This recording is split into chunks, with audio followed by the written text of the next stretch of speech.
Welcome to the Explainer. So get this, you've got a country that's just been pummeled in two separate wars. Its military should be in shambles, right? But instead, it's bouncing back at this, frankly, impossible speed. So how is that happening? Well, it turns out its most powerful allies are fighting a war for them without ever firing a single shot. It really is the question at the heart of modern conflict, isn't it? What if the smartest play isn't to jump into the fight yourself, but to just watch from the sidelines and enable someone else to do it for you? That is the incredibly complex game we're watching play out, and it's being orchestrated by Russia and China. All right, so to really get what's going on here, we first have to wrap our heads around Iran's almost unbelievable recovery. So let's just set the scene for a second. In late 2024, and then again in mid-2025, Iran took some absolutely devastating military hits. First, in a major campaign against Israel, and then again in what people are calling the 12-day war. I mean, its military infrastructure should have been crippled for years to come. But now, in just a few months, it's not just rebuilding, it's getting a serious upgrade. Which, leads to the big question on everyone's mind. How on earth is this happening? And the answer is actually pretty simple. Iran isn't doing this alone, not by a long shot. So this brings us to the first piece of the puzzle, the very real, very tangible, and very deadly hardware that's just pouring into the country. And you have to look at the timing here, it's just wild. Right after that 12-day war, boom, July 2025, advanced Chinese air defense systems show up. Then by December, a deal for thousands of top-tier Russian shoulder-fired missiles is done. And now word is a deal for Chinese supersonic anti-ship missiles is in the works. The perfect weapon for controlling the Strait of Hormuz. This isn't random.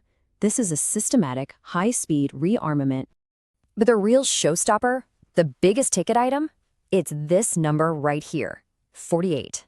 Yep, 48 state-of-the-art Russian Su-35 fighter jets are on their way to Iran. And listen, these are not just any old planes. They come packed with sophisticated electronic warfare pods specifically designed to hunt for stealth aircraft, like the American F-35.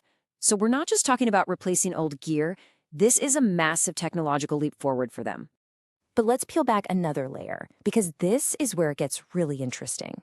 The most powerful support Iran is getting isn't something you can see or touch. It's happening in the invisible war of information and technology.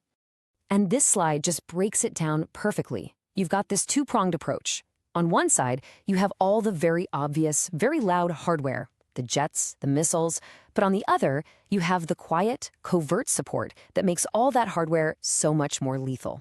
We're talking satellite intel, targeting data, and next-gen battlefield tactics.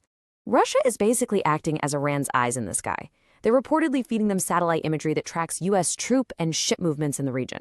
They're also sharing hard-won lessons from the war in Ukraine, advising on drone tactics, like using these huge swarms to overwhelm defenses before a single precision strike takes out the command center.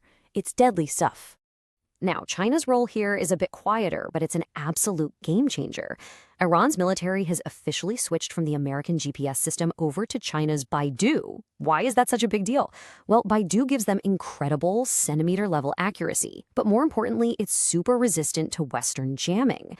That gives Iran a secure, reliable targeting system for its missiles and drones that its enemies can't easily shut down. Okay, so all of this advanced military tech costs a fortune, right? But hang on, isn't Iran's economy supposed to be totally crushed by sanctions? So who's paying the bills? Who's keeping the lights on and the missile factories running? Just look at this number, $31.2 billion. That is the kind of money Iran is supposedly making every year from just one single customer.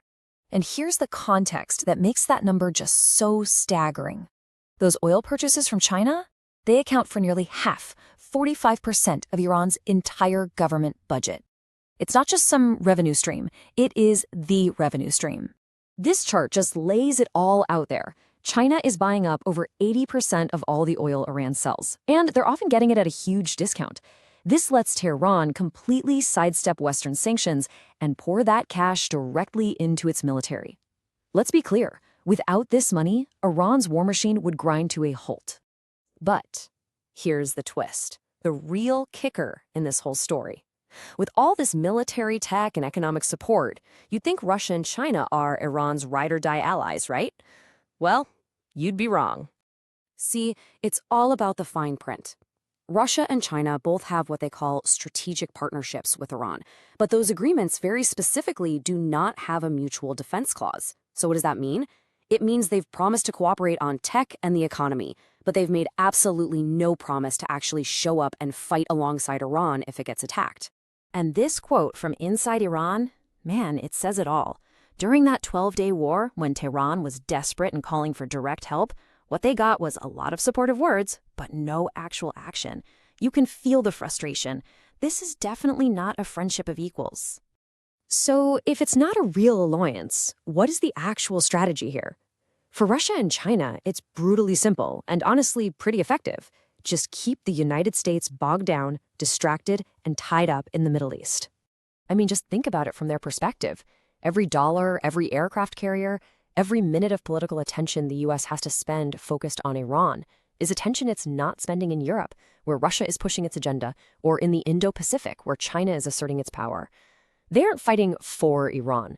They're letting Iran fight a proxy war for them. Which brings us to our final lingering question. With billions of dollars in its pocket and an arsenal of brand new, advanced weapons, Iran probably feels more powerful than ever. But in this global chess match, you have to wonder, is Tehran really a strategic partner, or is it just a very, very well-armed pawn?